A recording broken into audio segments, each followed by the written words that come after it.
بسم اللہ الرحمن الرحیم۔ السلام علیکم ورحمۃ اللہ وبرکاتہ۔ ناظرین اکرام، میں ہوں آپ کا میزبان سید نیاز حسین شاہ کاظمی۔ آج ہم جس موضوع پر گفتگو کرنے لگے ہیں وہ ہے نظر بد۔ نظر بد کیا ہے، اس کی حقیقت کیا ہے، اس کی تاثیرات کیا ہیں اور اس کا حل کیا ہے۔ ناظرین اکرام، قرآن مجید فرقان حمید میں اللہ سبحانہ وتعالیٰ نے یعقوب علیہ السلام کے حوالے سے ذکر فرمایا کہ یعقوب علیہ السلام نے اپنے بیٹوں کو کہ جب وہ مصر کی طرف روانہ ہونے لگے تو فرمایا کہ اے میرے بیٹو، ایک دروازے سے شہر میں داخل مت ہونا، الگ الگ دروازوں سے شہر میں داخل ہونا۔ حضرت یعقوب علیہ السلام کے یہ 10 بیٹے بہت خوبصورت اور باکمال تھے۔ جب انہوں نے یہ ارادہ کیا کہ وہ مصر کی طرف روانہ ہو تو حضرت یعقوب علیہ السلام کو یہ خدشہ لاحق ہوا کہ ایک دروازے سے داخل ہونے کی وجہ سے کہیں دیکھنے والوں کی ان کو نظر نہ لگ جائے، اس لیے انہوں نے فرمایا کہ شہر کے مختلف دروازوں سے داخل ہونا۔ ناظرین اکرام، احادیث مبارکہ میں نظر بد کی تصریح موجود ہے، جیسا کہ بخاری و مسلم شریف کے حدیث مبارکہ ہے۔ حضرت ابو ہریرہ رضی اللہ تعالیٰ عنہ فرماتے ہیں کہ نبی کریم صلی اللہ تعالیٰ علیہ وسلم نے فرمایا، نظر برحق ہے اور تم کسی کو گھور کر مت دیکھو۔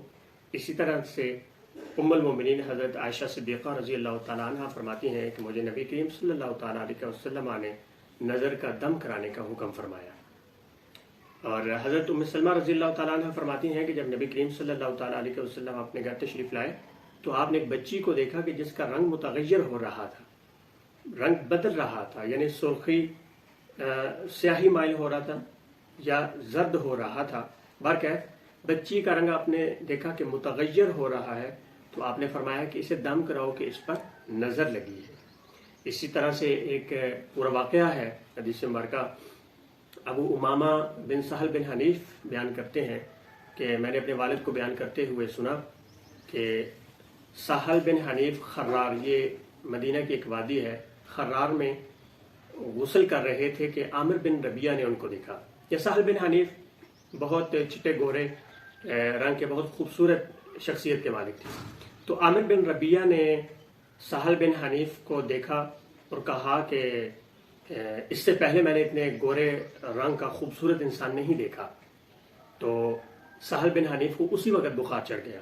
تو ایک شخص نے جا کر نبی کریم صلی اللہ تعالیٰ علیہ وسلم کی بارگاہ میں عرض کیا کہ سہل بن حنیف کو بخار ہے، اس لیے وہ سفر پر نہیں جا سکتے آپ کے ساتھ۔ تو رسول اللہ صلی اللہ تعالیٰ علیہ وسلم سہل بن حنیف کے پاس گئے تو سہل بن حنیف نے بتایا کہ اللہ کے رسول، عامر بن ربیہ نے مجھے نظر بھر کر دیکھا تو اس کے بعد مجھے یوں بخار ہو گیا۔ تو آپ صلی اللہ تعالیٰ علیہ وسلم نے عامر بن ربیہ سے فرمایا کہ تم اپنے بھائی کو کیوں قتل کرنا چاہتے ہو؟ تم نے یہ کیوں نہیں کہا تبارک اللہ احسن الخالقین اللہم بارک فیہ؟ آپ نے فرمایا کہ نظر برحق ہے، اور پھر عامر بن ربیہ سے فرمایا کہ وضو کرو۔ جب عامر بن ربیہ نے سہل بن حنیف کے لیے وضو کیا تو ان کا بخار جاتا رہا۔ اس کے بعد سہل بن حنیف رسول کریم صلی اللہ تعالیٰ علیہ وسلم کے ساتھ سفر کے لیے روانہ ہو گئے۔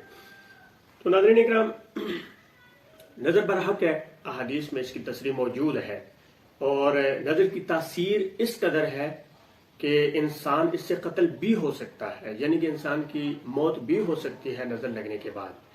لیکن یہ یاد رکھنا چاہیے کہ مؤثر حقیقی صرف اور صرف اللہ سبحانہ وتعالیٰ کی ذات ہے۔ اللہ کے اذن اور مشیت کے بغیر کسی کو کوئی بھی چیز نقصان نہیں پہنچا سکتی، جیسے کہ قرآن مجید میں اللہ سبحانہ وتعالیٰ نے فرمایا وَمَا هُمْ بِضَارِّينَ بِهِ مِنْ أَحَدٍ إِلَّا بِإِذْنِ اللَّهِ۔ نظر بد کے متعلق یہ ذہن میں سوال پیدا ہو سکتا ہے کہ یہ کیسے ممکن ہے کہ ایک انسان کی نظر دوسرے انسان کو نظر پہنچا سکتی ہے؟ تو یاد رکھیے گا کہ انسانوں کی طباع مختلف ہوتی ہیں، ہر انسان کی ایک اپنی طبیعت ہے، اور بدنی کیفیات بھی مختلف ہوتی ہیں، روحوں کی کیفیات، قوتیں، خواص، تاثیرات یہ مختلف ہوتی ہیں۔ جیسے کہ ایک عشوب چشم جس انسان کو ہوا ہو تو صحیح انسان اس کے پاس جا کر بیٹھے اور اس سے نظر بھر کر دیکھے تو عشوب چشم جو ہے اس کو لاحق ہو جاتا ہے۔ اسی طرح سے ایک انسان کے اوپر سستی طاری اور اسے جمائیاں آ رہی ہیں تو ایک فریش طبیعت والا انسان بھی اگر آ کر اس کے پاس بیٹھتا ہے تو تھوڑی دیر بیٹھنے کے بعد جو ہے وہ اسے بھی جمائیاں آنا شروع ہو جاتی ہیں۔ تو یہ تاثیرات موجود ہیں، اور بعض روحوں کی تاثیر اتنی شدید ہوتی ہے کہ وہ دیکھنے سے فوراً اثر کرتی ہیں، اور بعض کی تاثیر اس طرح سے ہوتی ہے کہ جب وہ روح کسی دوسرے انسان کے جسم کے ساتھ اتصال کرتی ہے تو اس میں تاثیر پیدا ہوتی ہے، اور ایک مانوی تیر جو ہے وہ دوسرے انسان کے بدن کے اندر جو ہے وہ داخل ہو کر اسے متاثر کرتا ہے۔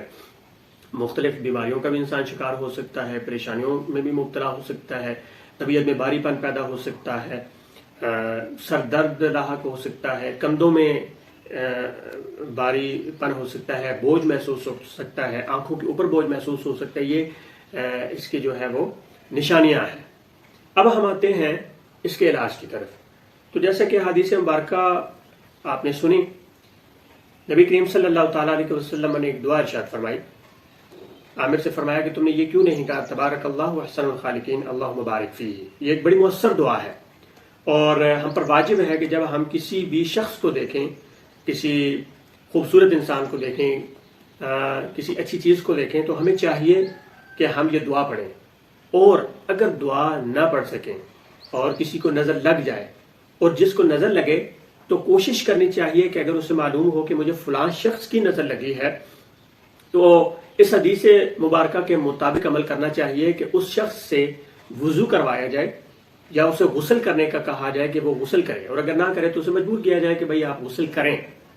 اگر 100% یہ معلوم ہو کہ فلاں شخص کی نظر لگی ہے تو اسے ریکویسٹ کریں کہ بھئی آپ غسل کریں، اور ایک ٹب میں وہ کھڑے ہو کے غسل کرے، اور اس کا پانی لے کر وہ غسالہ جو ہے متاثرہ شخص کے اوپر ڈالا جائے، تو اس سے نظر بد کے اثرات جو ہے وہ ختم ہو جاتے ہیں۔ اور اگر یہ معلوم نہ ہو کہ کس شخص کی نظر لگی ہے تو پھر حدیث مبارکہ میں دم کرانے کا حکم ہے، تو پھر دم کرایا جائے، اور وہ الفاظ بھی صحیح بخاری شریف میں موجود ہے، اعوذ بکلمات اللہ التامات من کل شیطان وہامۃ ومن کل عین لامہ۔ یہ الفاظ صحیح بخاری شریف میں موجود ہیں، یہ الفاظ پڑھ کر متاثرہ شخص پر دم کیا جائے تو نظر بد کے اثرات جو ہے وہ ان کلمات کے دم کرنے سے ختم ہو جاتے ہیں۔